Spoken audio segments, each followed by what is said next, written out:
وعلیکم ورحمۃ اللہ وبرکاتہ۔ نحمدہ ونصلی علی رسولہ الکریم۔ جامعہ انواریہ حیدرآباد باب العلم انواری ایجوکیشنل سوسائٹی کی جانب سے تحویض شریف کے درس کا سلسلہ جاری ہے۔ آج ہم باب الرجل یخرج من ذکرہ المدی کیف یفعل، اس باب سے اپنے سبق کا آغاز کرتے ہیں۔ یہ باب کا عنوان ہے، یعنی آدمی کے مرد کے عضو تناسل سے جو مزی نکلتی ہے اس کا کیا حکم ہے۔ اس باب کے تحت صراحتاً اور ضمناً 3 مسائل ذکر کیے جاتے ہیں۔ صاحب کتاب نے ان 3 مسائل میں سے ایک مسئلے کی وضاحت کی ہے۔ پہلے ہم وہ 3 مسائل دیکھ لیتے ہیں۔ اس باب کے تحت گویا کہ 3 مسائل قابل غور ہیں۔ پہلی چیز، مزی پاک ہے یا ناپاک ہے۔ دوسرا مسئلہ، اگر مزی ناپاک ہے تو آلۂ تطہیر کیا ہے۔ تیسرا مسئلہ، خروج مزی کی صورت میں اعضاء کے کس حصے تک دھلنا لازم ہے۔ اب پہلے مسئلے کو دیکھیے، مزی پاک ہے یا ناپاک ہے۔ اس سلسلے میں 2 قول نقل کیے جاتے ہیں۔ پہلا، فرقہ امامیہ کے نزدیک مزی پاک ہے۔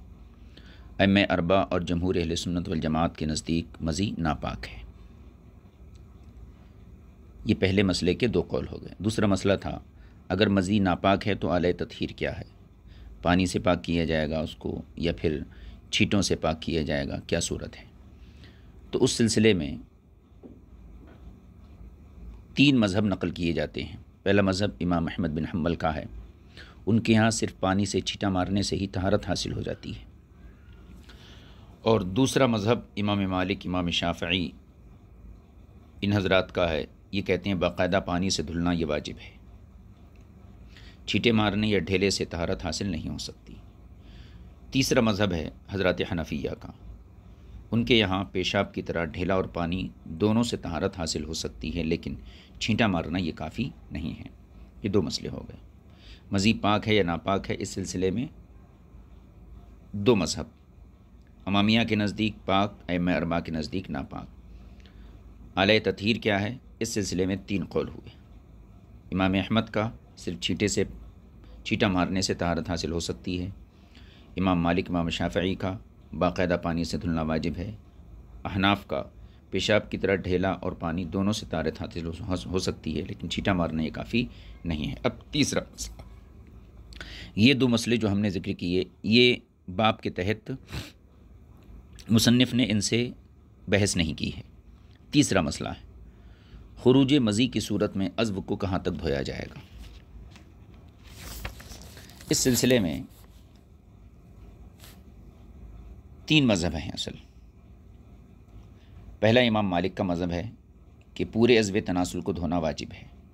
دوسرا امام اوزاعی، بعض حنابلہ اور بعض مالکیہ کا بھی یہ مذہب ہے کہ ذکر اور انثیین کا دھلنا بھی واجب ہے، یعنی مذاکیر کا۔ اور یہی دونوں مذاہب کی طرف کتاب کے اندر فذهب قوم الی ان غسل المذاکیر واجب سے اشارہ کیا گیا ہے۔ تیسرا مذہب جو ہے حضرات حنفیہ اور شوافع کا ہے۔ ان کے یہاں موضعی نجاست کا دھلنا یہ کافی ہے، اس سے زیادہ دھلنا واجب نہیں ہے۔ اور یہی لوگ کتاب میں وخالفہم فی ذلک آخرون کے مصداق ہیں۔ گویا کہ امام مالکیہ، امام اوزاعی اور بعض حنابلہ، یہ تمام حضرات جو ہیں مذاکیر کے دھونے کو واجب قرار دیتے ہیں۔ یہ فریق اول ہو۔ فریق ثانی احناف اور شوافع صرف موضع نجاست کا دھلنا کافی قرار دیتے ہیں، اس سے زائد کا دھلنا یہ واجب نہیں ہے۔ اب اسی آخری مسئلے کی وضاحت کے لیے مصنف نے انہی 2 طبقوں کے خیالات کو ذکر کیا ہے اور ان کے مذاہب کو بیان کیا ہے، اور مذہب راجح کی بھی ترجیح بیان کی ہے۔ جیسے کہ صاحب کتاب کا مزاج ہے، پہلے مرجوح مذہب کی تائید پیش کرتے ہیں، اس کے بعد اس کا جواب دیتے ہیں، پھر مذہب راجح کی ترجیحات میں احادیث اور قیاس اور نظر سے ان کی تائید پیش کی جاتی ہے۔ اب ہم حدیث پاک پڑھتے ہیں۔ اب یہ حدیث جو ہے فریق اول کی مستدل ہے۔ ان حضرات نے اس حدیث سے استدلال کیا ہے جو یہ کہتے ہیں کہ مزی نکلنے کی صورت میں مذاکیر کا دھلنا واجب ہے، محض آلہ تناسل کا دھلنا یہ کافی نہیں ہے۔ اب حدیث پاک دیکھیے۔ حدثنا ابراہیم بن ابی داود قال حدثنا امیۃ بن بسطام قال حدثنا یزید بن زریع قال حدثنا روح بن القاسم عن ابن ابی نجیح عن عطاء عن ایاس بن خلیفۃ عن رافع بن خدیج ان علی امر عمارا، یہ حضرت علی کی روایت ہے۔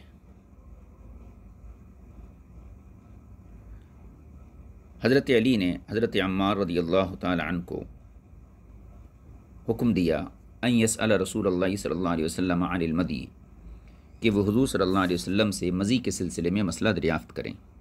فقال، تو چونکہ انہوں نے حضرت عمار نے پوچھا تو جواب میں حضور نے ارشاد فرمایا یغسل مذاکیرہ ویتوضا، ایسی صورت میں مذاکیر کو دھویا جائے گا اور وضو کیا جائے گا، یعنی جس شخص کو یہ عارضہ لاحق ہو تو اس کے لیے حکم حضور صلی اللہ علیہ وسلم نے یہ بیان فرمایا کہ مذاکیر کو دھویا جائے گا اور وضو کیا جائے گا۔ اس حدیث سے یہ پتہ چلتا ہے کہ مزی نکلنے کی صورت میں مذاکیر کا دھلنا واجب ہے۔ اب اس حدیث سے مالکیہ نے اور جو انہی کے ساتھ کے دوسرے بعض حنابلہ ہیں، امام اوزاعی ہیں، ان دونوں حضرات نے اس حدیث سے استدلال کیا ہے۔ امام مالک کے بقول مذاکیر سے پورا ذکر مراد ہے، اور امام اوزاعی وغیرہ نے یہ کہا کہ جمع کا اطلاق چونکہ مذاکیر کا لفظ آیا ہے اور جمع کا اطلاق کم از کم 3 افراد پر ہوتا ہے، لہٰذا ذکر اور انثیین سب مراد لینا واجب ہے۔ چنانچہ یہ کہنا ہوگا کہ خروج مزی کی وجہ سے پورا ذکر اور انثیین کا دھلنا یہ واجب ہے۔ یہ حدیث اور اس سے استدلال ہوا فریق اول کی تائید میں۔ اب امام طحاوی کا اس جو ہے جواب، اور کہنا چاہیے ان کی عبارت کو دیکھیے۔ قال ابو جعفر، امام طحاوی نے فرمایا فذهب قوم الى ان غسل المذاکیر واجب علی الرجل اذا امضى، ایک قوم اس طرف گئی ہے، فقہا کی ایک جماعت اس طرف گئی ہے کہ مذاکیر کا دھلنا واجب ہے مرد پر اذا امضى، جب اسے مزی آئے یا پھر وہ پیشاب کرے، واذا بالا، واحتجوا فی ذلک بهذا الاثر، اور ان حضرات نے اس مسئلے میں اوپر گزری ہوئی رافع بن خدیج کی روایت سے استدلال کیا ہے۔ وخالفهم فی ذلک آخرون، اور دوسرے حضرات نے اس سلسلے میں ان کی مخالفت کی ہے۔ یہ کون ہیں؟ یہ تمام حضرات جو ہیں احناف اور شوافع ہیں۔ فقالوا، اور انہوں نے کہا، اب یہاں سے صاحب کتاب اوپر والی حدیث کا احناف اور شوافع کی طرف سے جواب دے رہے ہیں کہ جن حضرات نے رافع کی روایت سے یہ استدلال کیا ہے کہ مذاکیر کا دھلنا واجب ہے، یہ استدلال درست نہیں ہے۔ کیوں؟ اس کا جواب صاحب کتاب نے دیا ہے۔ پہلے میں اس کا خلاصہ پیش کر دیتا ہوں۔ جواب یہ ہے کہ حضور صلی اللہ علیہ وسلم نے جو یغسل مذاکیرہ فرمایا کہ مذاکیر کو دھوئے، تو مذاکیر کو دھونے کا یہ حکم وجوبی طور پر آپ نے نہیں دیا تھا، بلکہ اس لیے دیا تھا کہ پانی جب مذاکیر پر ڈالا جائے گا تو اس صورت میں وہ سکڑ جائیں گے، اور سکڑنے کی وجہ سے خروج مزی کا سلسلہ یہ منقطع ہو جائے گا اور رک جائے گا۔ اور اس کی ایک نظیر صاحب کتاب نے پیش کی، جیسے کہ محرم بالحج، یعنی جو حجاج اکرام قربانی کے لیے جانوروں کو لے کر جاتے ہیں، تو ان جانوروں کے بارے میں مسلمانوں کو یہ حکم دیا گیا ہے کہ اگر وہ جانور دودھ والے ہوں، مثلاً اونٹنی ہو، دودھ والے ہوں، تو ایسی صورت میں ان کے تھنوں پر پانی چھڑکا جائے، تاکہ پانی چھڑکنے کی وجہ سے ان کے تھن سکڑ جائیں اور پھر دودھ کا خروج نہ ہو سکے۔ تو جیسے قربانی کے جانوروں کے تھنوں کے اوپر پانی چھڑکنے کا حکم دیا گیا، اس لیے دیا گیا تاکہ تھن سکڑ جائیں اور دودھ کا جو ہے دودھ نکلنا بند ہو جائے۔ اسی طریقے سے یہاں پر بھی حضور اکرم صلی اللہ علیہ وسلم نے جو وجوبی حکم دیا وہ وضو کا ہے، اور مذاکیر کے بارے میں جو فرمایا کہ تینوں اعضاء کو دھونا، تو یہ دراصل ایک خاص حکمت کے تحت تھا تاکہ مزی کا سلسلہ یہ رک جائے۔ اسی کو صاحب کتاب نے یہاں سے بیان فرمایا ہے۔ دیکھیے، لم یکن ذالک من رسول اللہ صلی اللہ علیہ وسلم علی ایجاب غسل المذاکیر، یہ حکم حضور اکرم صلی اللہ علیہ وسلم کی طرف سے وجوبی طور پر نہیں تھا،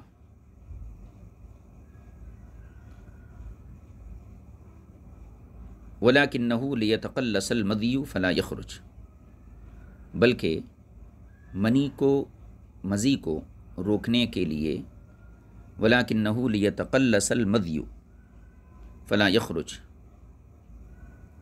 بلکہ مزی کو نکلنے سے روکنے کا طریقہ ذکر کیا گیا تھا، فَلَا يَخْرُجُ، تاکہ وہ نہ نکلے۔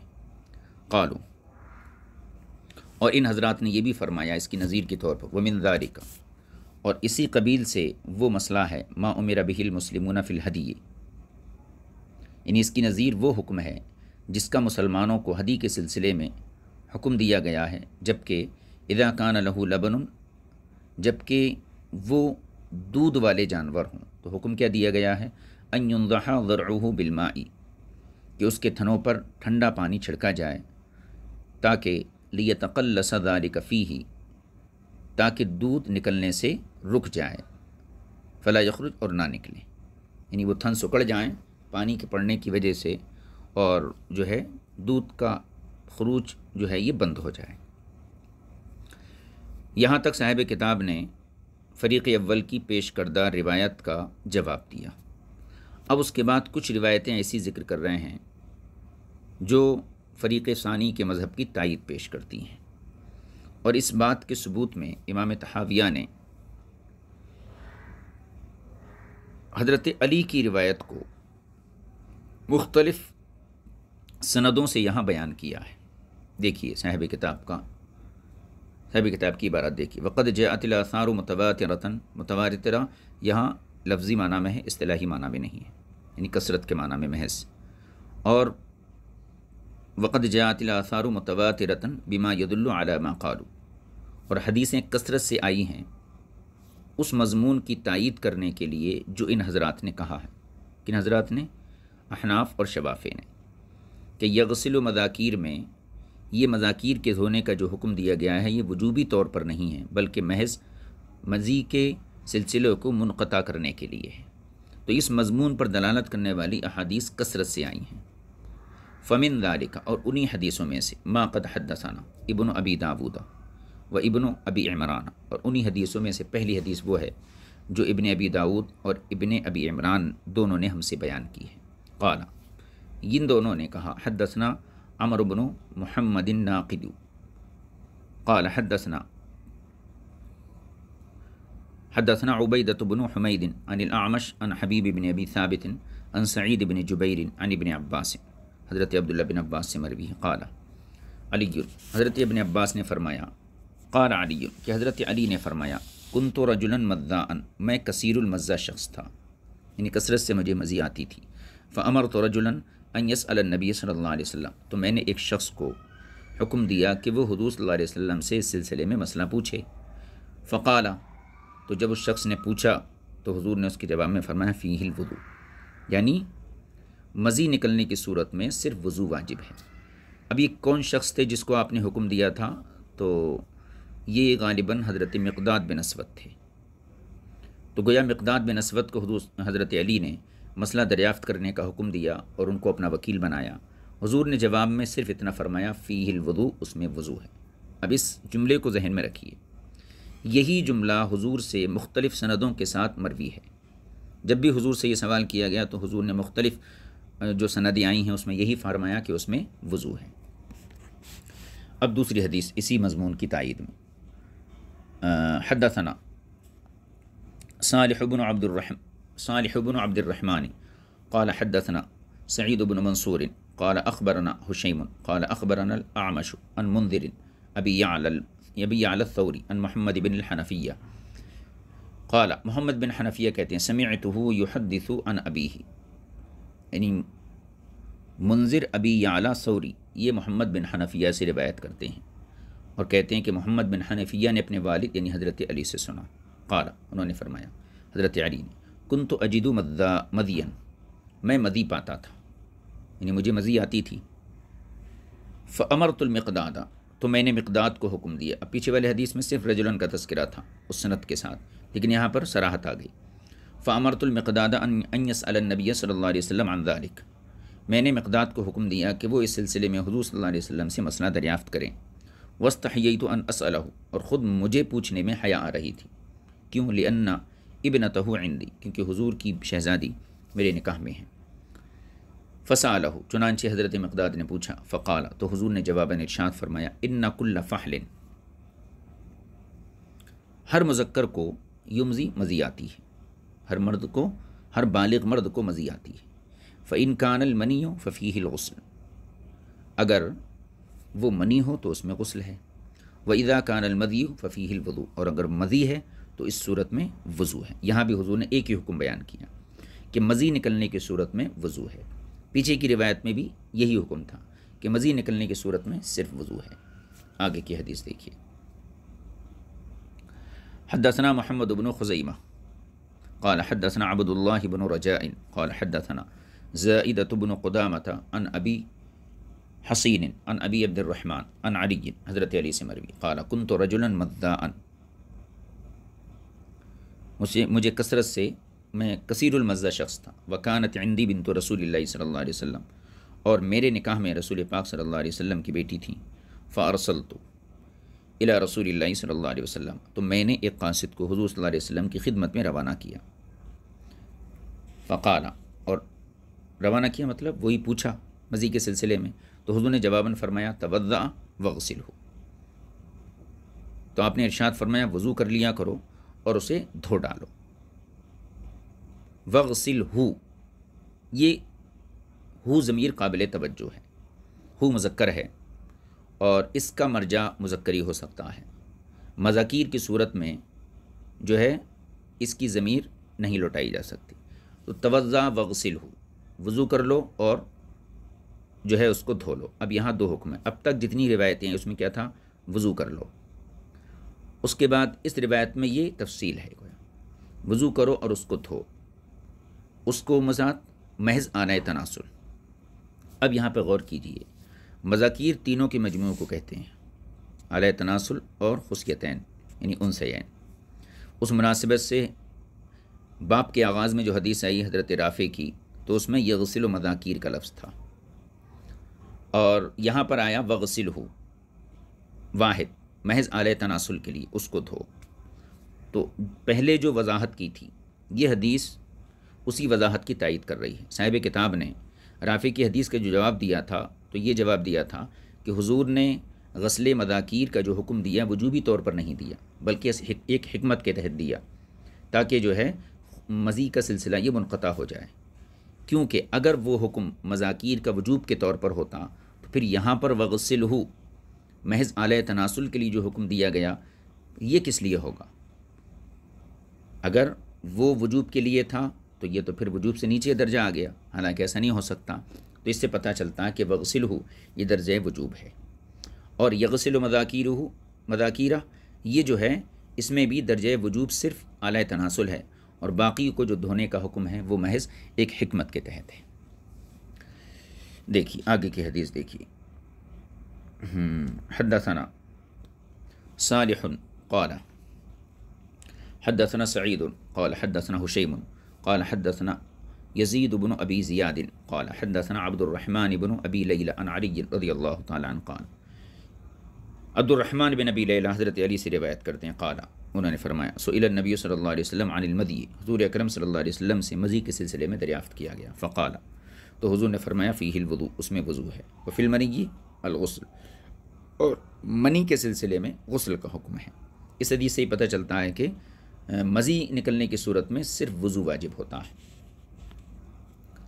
اس کے بعد کی حدیث دیکھیے، حدثنا حسین بن نصر قال حدثنا الفریابی قال حدثنا اسرائیل قال حدثنا ابو اسحاق عن ہانی ابن ہانی عن علی رضی اللہ تعالی عنہ، ہانی بن ہانی حضرت علی سے روایت کرتی ہیں، قال کنت رجلا مذاء، میں کثیر المذہ شخص تھا، فکنت اذا امضیت اغتسلت، تو جب بھی مجھے مزی آتی تھی تو میں غسل کر لیتا تھا۔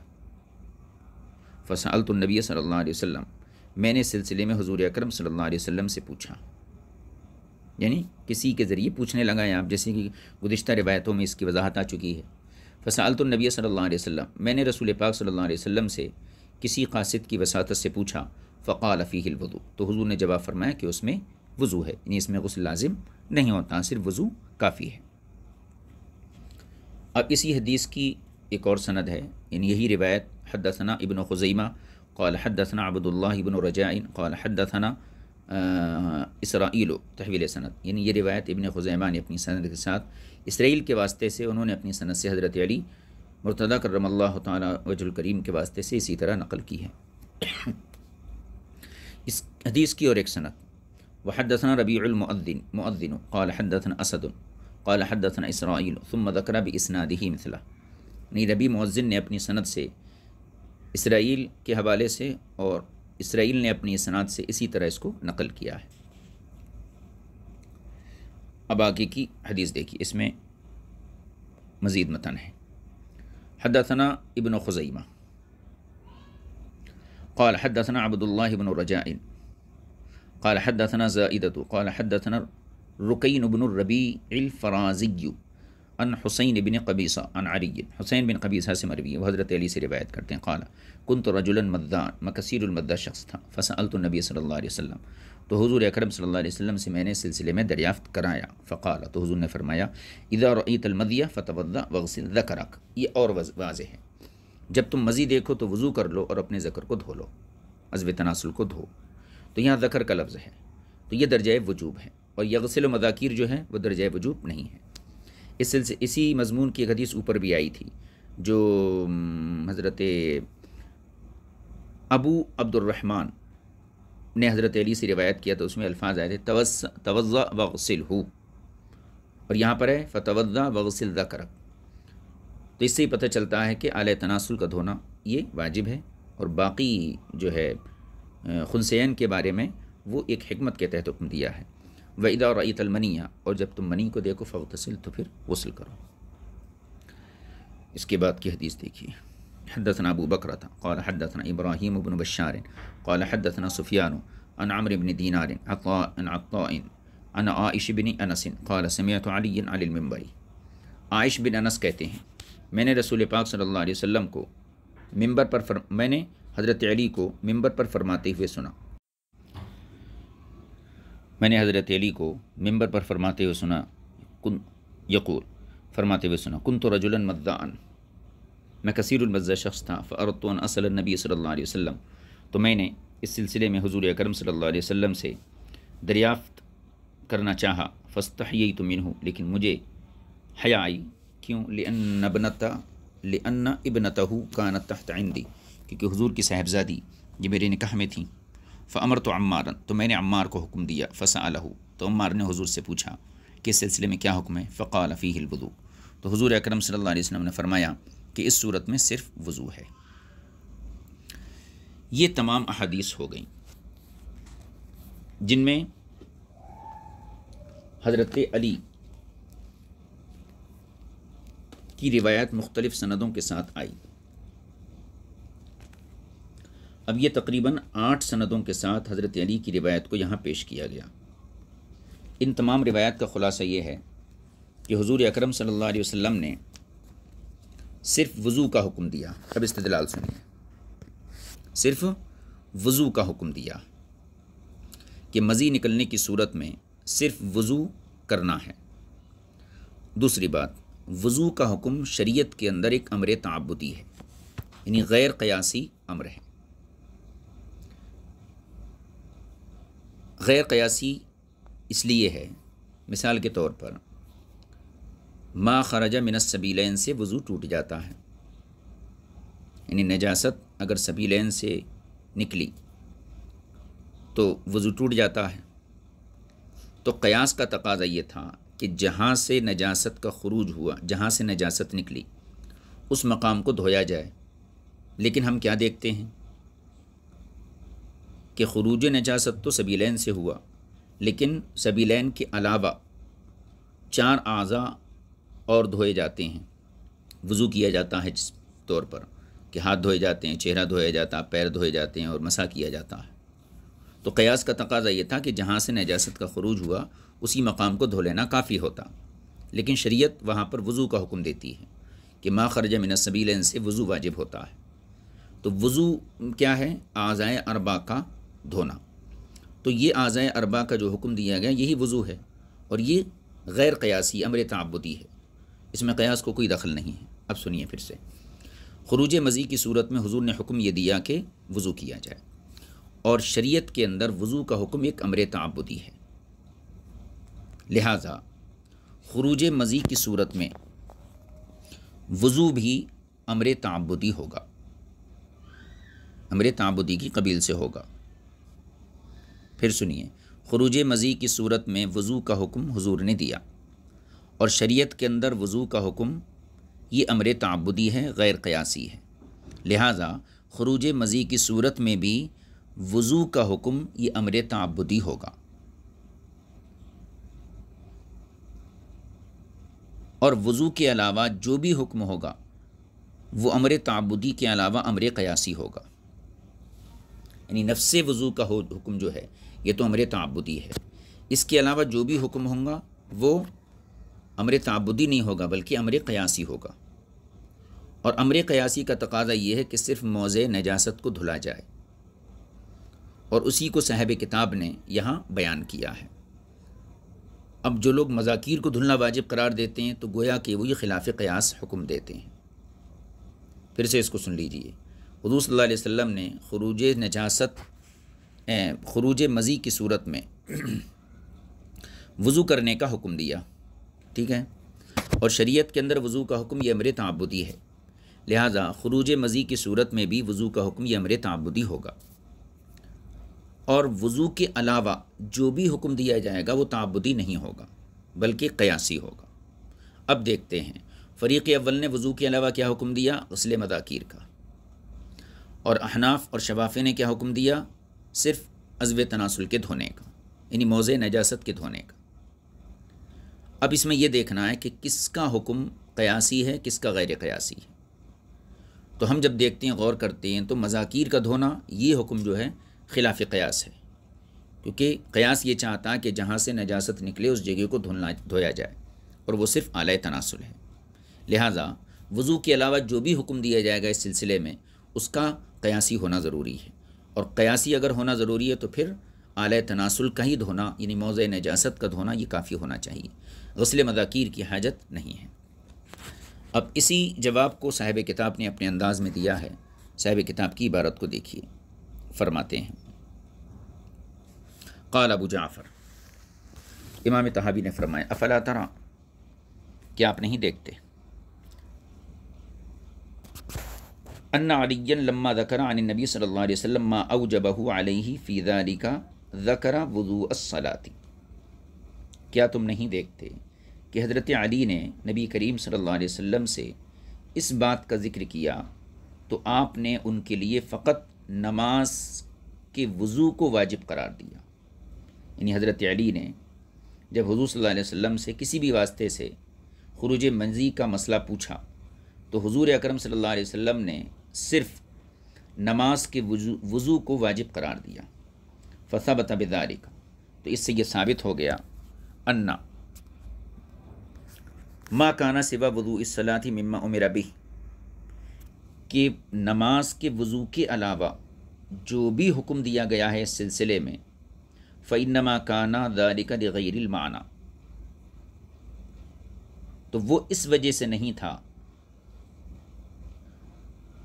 لغیر المعنی الذی وجب لہ وضوء الصلاۃ، تو وہ اس وجہ سے نہیں دیا گیا جس سے مزی کی صورت میں وضو کو واجب قرار دیا گیا تھا، یعنی اس سلسلے میں حضور سے جب پوچھا گیا مزی نکلنے کا حکم کیا ہے تو آپ نے فرمایا کہ نماز کے جیسا وضو کرنا ہے، تو اس سے یہ پتہ چلتا ہے کہ اس سلسلے میں وضو کے علاوہ جو بھی حکم دیا گیا ہے تو وہ وجوب کے لیے نہیں ہے، وہ وجوب کے لیے نہیں ہے۔ چنانچہ سہل بن حنیف کی ایک روایت سے یہاں صاحب کتاب تائید پیش کرتے ہیں، دیکھیے، وقد روا، اب یہ تائید پیش کرتے ہیں، وقد روا سہل بن حنیف اور سہل بن حنیف سے مروی ہے، حضور اکرم صلی اللہ علیہ وسلم سے وہ روایت کرتے ہیں، کیا ہے؟ ما قد دل علی ھذا ایضا، حضرت سہل بن حنیف کی جو روایت مرفوع روایت ہے وہ بھی اسی بات پر دلالت کرتی ہے، اسی بات پر، یعنی موضع نجاست کے علاوہ، یعنی مزی جس مقام تک نہیں پہنچی ہے اس کا دھونا واجب نہیں ہے، یعنی جس مقام تک مزی نہیں پہنچی ہے اس مقام کا دھونا واجب نہیں ہے، اس چیز کے ثبوت میں سہل بن حنیف کی ایک روایت پیش کی جا سکتی ہے، وہ روایت دیکھیے۔ حدثنا نصر بن مرزوق وسليمان بن شعيب قال حدثنا يحيى بن حسان قال حدثنا حماد بن زيد عن محمد بن اسحاق عن سعيد بن عبيد بن السباق عن أبيه عن سهل بن حنيف، یہ وہ روایت ہے جو اس بات کو ثبوت فراہم کرتی ہے کہ جس مقام تک، جس جگہ تک مزی نہیں پہنچی ہے اس کا دھونا واجب نہیں ہے۔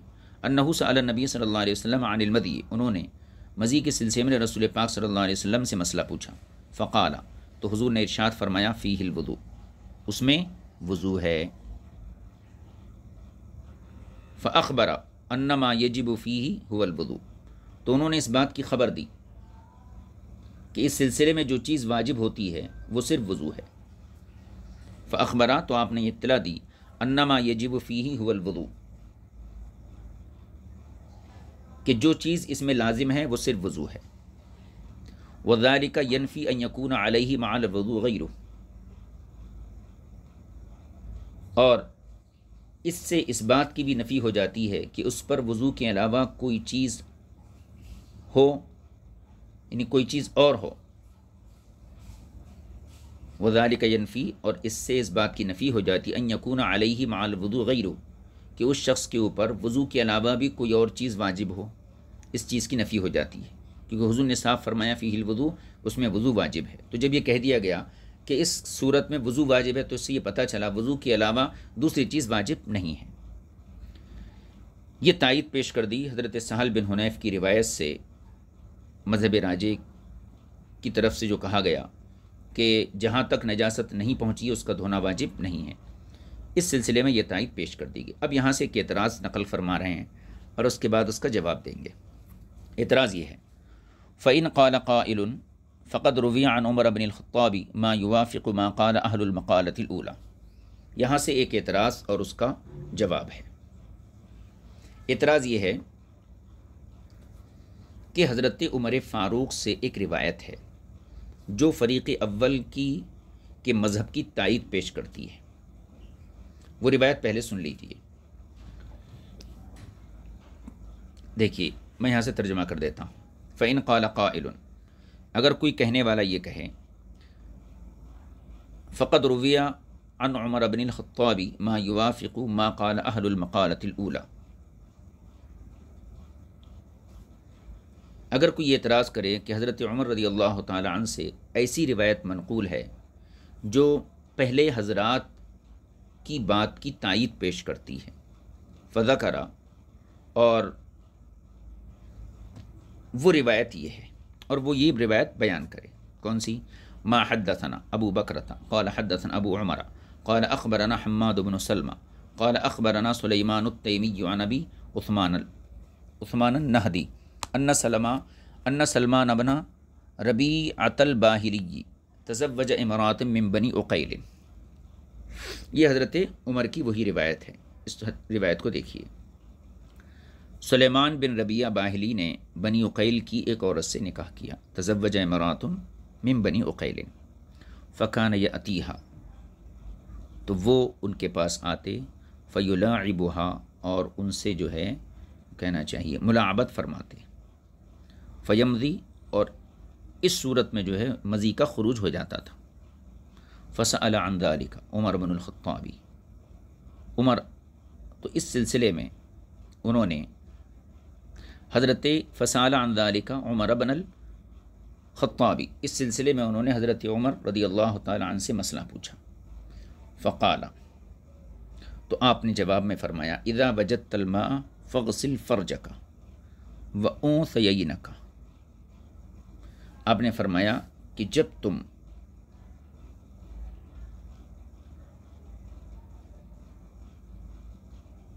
نہیں، اذا وجدت الماء فاغسل فرجک، جب تم پانی پاؤ تو پھر آلۂ تناسل کو دھو لو، اور وانثیینک، اور خصیتین کو بھی دھو لو، یعنی مذاکیر کو دھو لو، یعنی جب تمہیں یہ محسوس ہو کہ مزی کا خروج ہو گیا ہے تو اذا وجدت الماء میں ماء سے مراد وہی لیا گیا، فاغسل فرجک وانثیینک، وانثییک، تو شرمگاہ اور انثیین کو دھو لو، وتوضا وضوءک للصلاۃ، اور نماز کی طرح وضو کر لو۔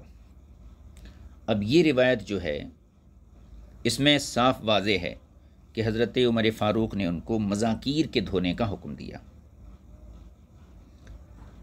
ٹھیک ہے، اب اس کا جواب سنیے۔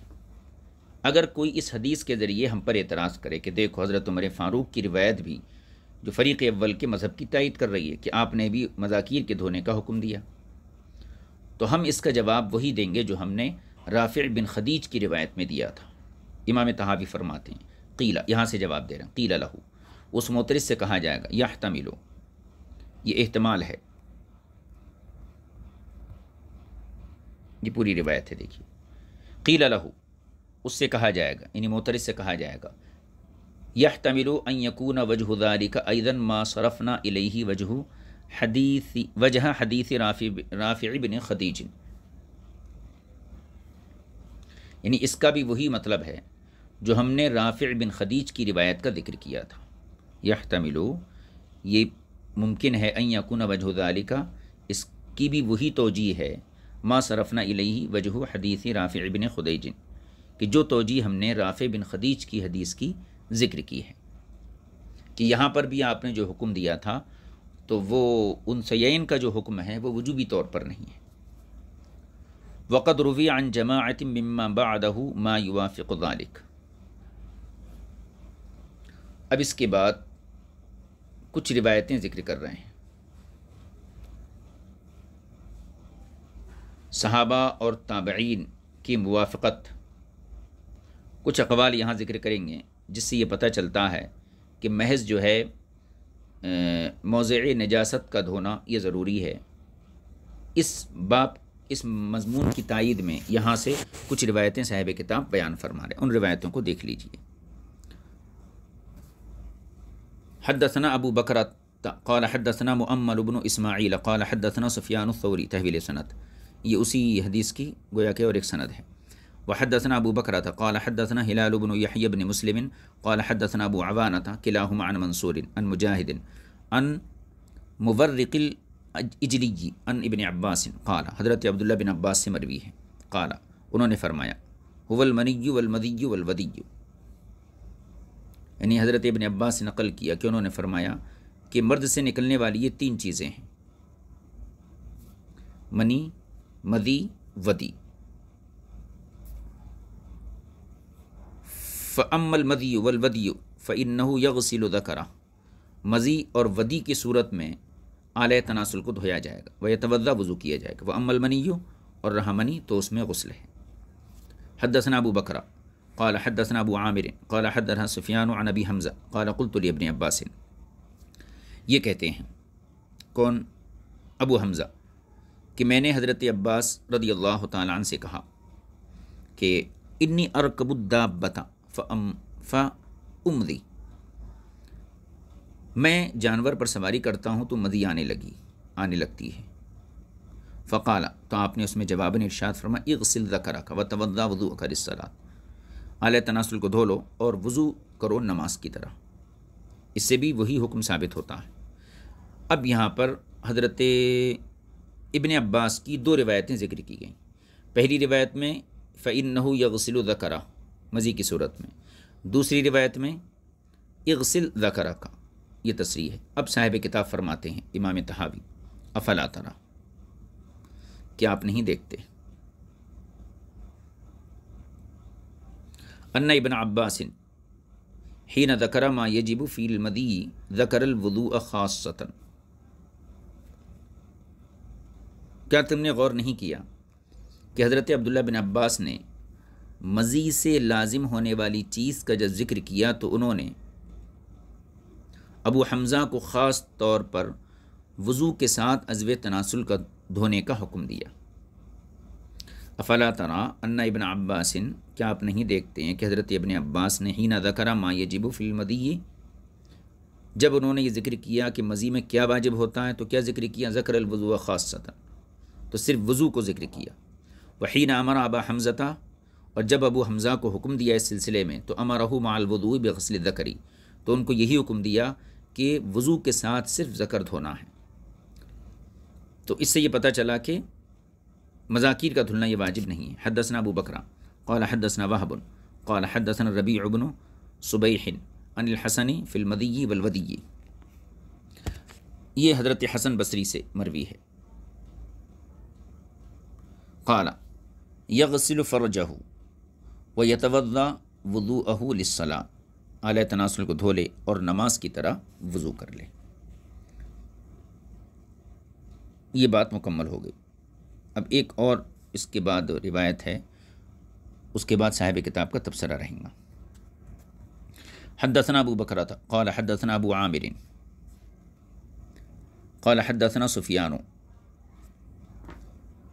عن زیاد بن فیاض عن سعید بن جبیر قال، سعید بن جبیر سے مروی، اذا امدر رجل، جب آدمی کو مزی آئے، غسل الحشفۃ، تو حشفہ کو دھو لے، وتوضأ وضوءہ للصلاۃ، اور نماز کی طرح وضو کر لے. یہ روایتیں مکمل ہو گئیں. اب امام طحاوی فرماتے ہیں، قال ابو جعفر، امام طحاوی فرماتے ہیں، فہذا وجہ هذا الباب من طریق تصحیح معانی الآثار، اس باب کے آثار کے معنی کی تصحیح کا یہی طریقہ ہے جو ہم نے ذکر کیا. فقط ثبت به ما وصفنا، اور اس سے وہی چیز ثابت ہوتی ہے جو ہم نے بیان کی، یعنی مذاکیر کا دھلنا واجب نہیں ہے. یہ تو حدیث کے طرز پر کلام ہوا. اب نظر کے طور پر فرماتے ہیں، وَأَمَّا وَجْهُ ذَلِكَ مِن طَرِيقِ النَّظْرِ، اور نظر و فکر کے لحاظ سے اس کی توجیہ یہ ہے، فَإِنَّا رَأَيْنَا خُرُوجَ الْمَذْيِ حَدَثًا، یہاں سے صاحب کتاب گویا نظر بیان فرما رہے ہیں کہ اس سلسلے میں عقلی دلیل کیا ہو سکتی ہے. پہلے میں دلیل کا خلاصہ عرض کر دوں. دلیل کا خلاصہ یہ ہے کہ خروج مزی احداث میں سے ایک حدث ہے، یعنی من جملہ جو احداث ہیں جن سے طہارت ٹوٹتی ہے ان میں سے ایک حدث ہے. تو خروج مزی کی وجہ سے جو حدث لاحق ہوتا ہے اس کے ازالے کے لیے کیا واجب ہوتا ہے. اس سلسلے میں ہم نے دیگر حدیثوں کا بھی مطالعہ کیا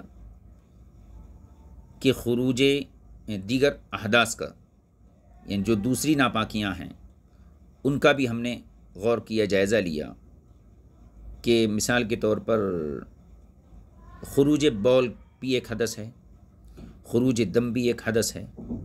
تو ان تمام احداث کے اندر متفقہ طور پر یہ حکم ہے کہ صرف موضع نجاست کو دھو کر وضو کر لینا کافی ہے، اس سے آگے کچھ بھی نہیں ہے. پھر سے سن لیجیے. عقلی دلیل کا خلاصہ یہ ہے کہ مزی احداث میں سے ایک حدث ہے، یعنی جن چیزوں سے طہارت ٹوٹتی ہے انہی میں سے ایک چیز خروج مزی بھی ہے. لہٰذا خروج مزی کی وجہ سے جو حدث لاحق ہوتا ہے اس کے ازالے کے لیے کیا واجب ہونا چاہیے. اس سلسلے میں جب تمام احداث کا، حدثوں کا ہم نے غور کیا تو جیسے خروج غائط ہے یہ بھی ایک حدث ہے، خروج بول بھی ایک حدث ہے، خروج دم بھی ایک حدث ہے. ان تمام احداث کے اندر متفقہ طور پر یہی حکم دیا جاتا ہے کہ موضع نجاست کو دھو لیا جائے اور وضو کر لیا جائے. لہذا فکر و نظر کا یہ تقاضا ہے کہ چونکہ خروج مزی بھی حدث ہے لہذا اس میں بھی موضع نجاست کو دھو کر وضو کر لینا کافی ہوگا، اس کے علاوہ کچھ بھی لازم نہیں ہوگا. اور یہی ہمارے ائمہ احناف اور شافعیہ کا مذہب ہے. یہ خلاصہ تھا امام طحاوی کی نظر کا. اب اس کا ترجمہ دیکھ لیجئے. فَإِنَّ، یہاں ہے قال ابو جعفر، یہ نہیں، فَإِنَّ وَأَمَّا وَجْهُ ذَلِكَ مِن طَرِيقِ النَّظْرِ، اور اس چیز کے ثبوت کا عقلی طریقہ یہ ہے فَإِنَّا رَأَيْنَا خُرُوجَ الْمَذِيِّ حَدَثًا، چونکہ ہم نے دیکھا کہ مزی کا نکلنا یہ بھی ایک حدث ہے، یعنی طہارت کو توڑنے والی چیز ہے۔ فَأَرَدْنَا أَن نَنظُرَ فِي خُرُوجِ الْأَحْدَاثِ مَا الَّذِي يَجِبُ بِهِ، تو ہم نے احداث کے نکلنے میں غور کیا کہ کون سی چیز اس سے واجب ہوتی ہے۔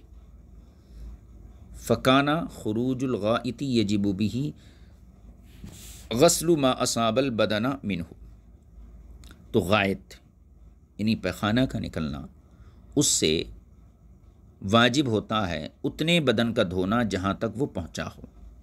ولا یجب غسل ما سوى ذلك الا التطہر للصلاۃ، اور اس کے علاوہ بدن کا دھونا واجب نہیں ہے الا التطہر للصلاۃ، مگر یہ کہ نماز کے لیے وہ پوری طہارت کرنا چاہتا ہو، ٹھیک ہے۔ وَكَذَلِكَ خُرُوجُ الدَّمِ، یوں ہی خون کا نکلنا یہ بھی ایک حدث ہے۔ من ای موضع ما، چاہے کسی بھی جگہ سے نکلے، من ای موضع ما خرج فی قول من جعل ذلك حدثا، اسی طریقے سے خون وَكَذَلِكَ خُرُوجُ الدَّمِ، اسی طریقے سے جسم کے کسی بھی مقام سے خون کا نکلنا، فی قول من جعل ذلك حدثا، یہ ان لوگوں کے نزدیک ہے جو خون کے نکلنے کو حدث قرار دیتے ہیں، ناقض وضو قرار دیتے ہیں۔ تو اسی طریقے سے بدن کے کسی بھی حصے سے خون کا نکلنا، اس کا بھی یہی حکم ہے کہ جو اس مقام سے نکلا اس مقام کو دھو لیا جائے۔ ہاں، فالنظر علی ذلک، تو اس پر قیاس کرتے ہوئے عقل کا تقاضا یہ ان یکون کذالک خروج المذی الذی هو حدث، کہ یہ حکم مزی نکلنے کی صورت میں ہونا چاہیے جو کہ حدث ہے۔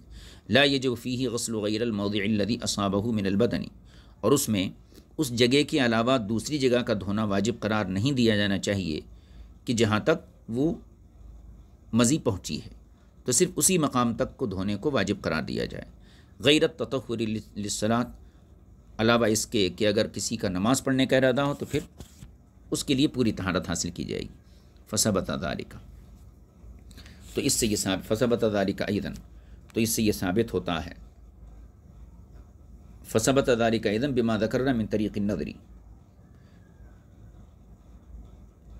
پس نظر کا تقاضا یہ ہے کہ منی کا نکلنا بھی حدث ہے، منی کا نکلنا بھی حدث ہے۔ فثبت ذلك ایضا بما ذکر من طریق النظر، تو ہم نے جو ذکر کیا اوپر، تو بطریق نظر بھی یہی ثابت ہوتا ہے کہ غسل مذاکیر یہ واجب نہیں ہے، بلکہ جو موضع نجاست ہے اس کو دھو لینا کافی ہے۔ وہذا قول ابی حنیفہ و ابی یوسف و محمد بن الحسن، اور یہی قول ہے ہمارے ائمہ ثلاثہ کا، اور اس کے علاوہ شوافی کا بھی یہی مذہب ہے۔ یہ باب مکمل ہو گیا۔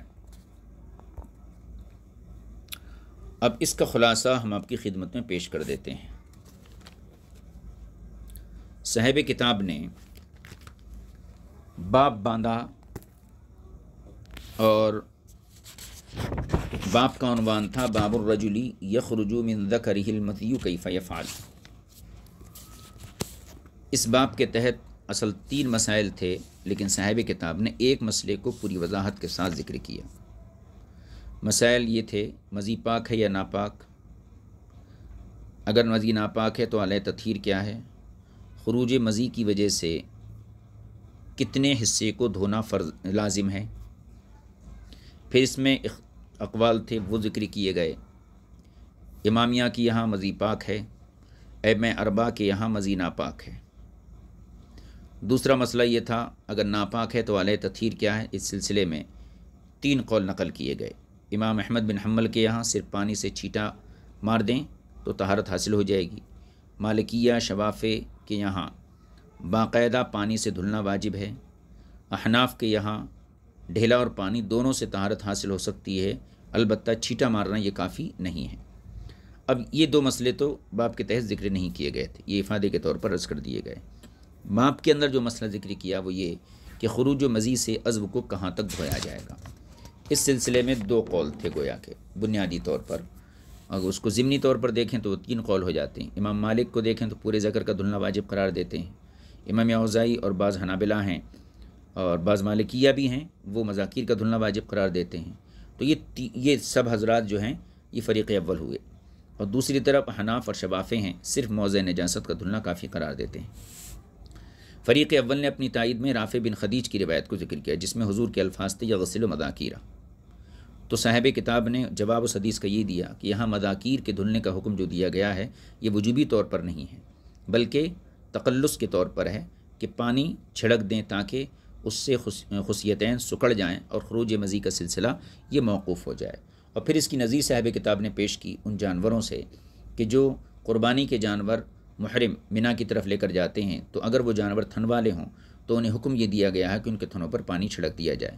تو یہ پانی کا چھڑکنا اس لیے حکم دیا گیا تاکہ جب تھنوں پر پانی چھڑکا جائے گا تو اس سے وہ سکڑ جائیں گے اور اس صورت میں دودھ کا نکلنا یہ بند ہو جائے گا۔